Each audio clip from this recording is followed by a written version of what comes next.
welcome to BIMS Kids with your host, Andrew Walker. Take it away, Andrew.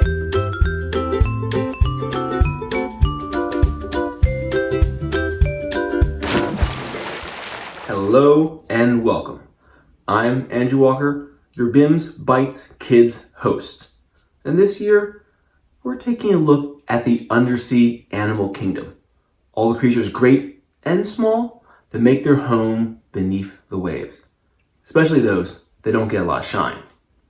And this month, I'm taking a bite out of sharks. Sharks?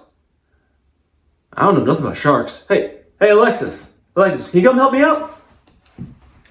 Hey Andrew, thanks for having me. Hi BIMS, my name is Alexis Cooper and I'm going to tell you guys a little bit more about sharks.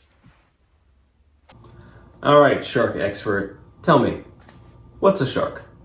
Well, sharks are some of the coolest and most misunderstood creatures in the animal kingdom. They've actually been around really long, longer than trees. Look, there's been sharks around longer than trees? How do we even know that?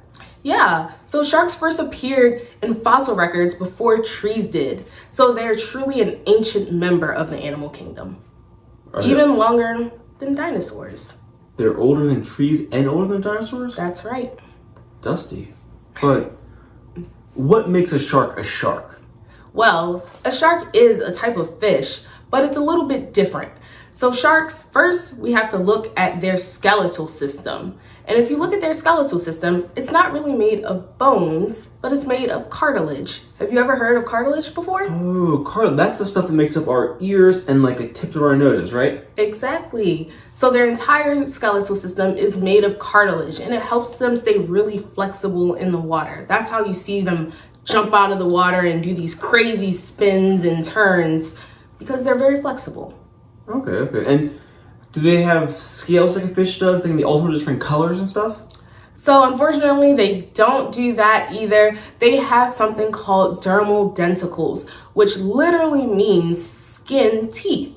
So if you used a magnifying glass and looked at a shark's skin, it would look like little itty bitty rows of teeth.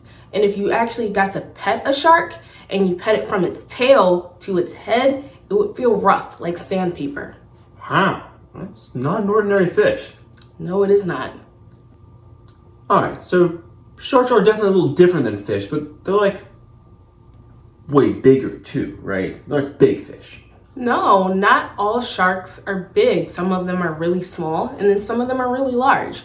The smallest shark is the dwarf lantern shark, and it's only about the size of an adult human hand. Oh, it's a little shark. Yeah, very small. But the largest shark is about 46 feet long, and that's the whale shark. That's about as big as a school bus. That's a huge shark. Yep, sure is. Oh wait, so we got little sharks. They probably got some medium-sized sharks. Yeah. Got some massive sharks. But they all got like super big, sharp teeth, right? Also not true.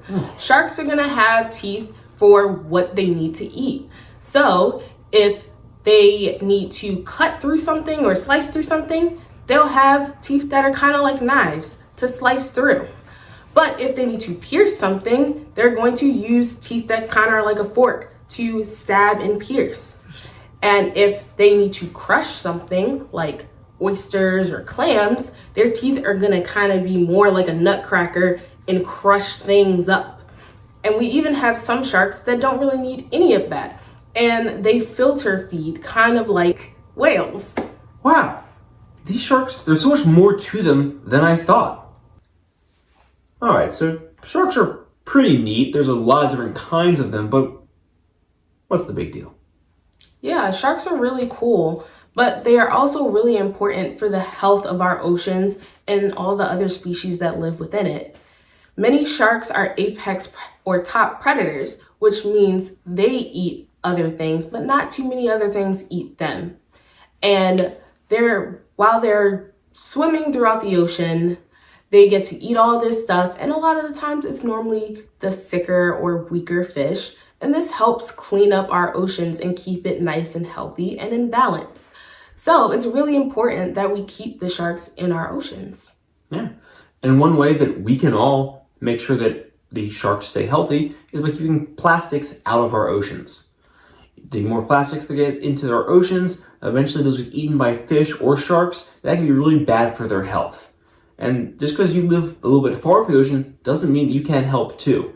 Because anytime the wind falls or the rain blows, trash gets moved off of streets into storm drains and then out into rivers that lead into the ocean. So by keeping our spaces clean, we can keep our oceans and our sharks healthy. Thanks for joining me, Alexis. Of course. But how do you know so much about sharks? Well, as a kid, I always loved sharks. I thought they were super cool. I even said I was going to start swimming with the sharks one day. Did you ever swim with sharks? Unfortunately, not yet, but hopefully one day I can. So far, I've been able to get on a boat and go shark tagging. So I got to catch a shark and measure it to see how long it was at the time and tag it so we could track it throughout the world. It was actually a scalloped hammerhead. That's awesome. Look, shark researcher Alexis Cooper. Thanks again to special co-host Alexis Cooper. If you have any questions for her or myself about sharks or anything under the sea or black in marine science, feel free to email us at andrewtheeducator@gmail.com.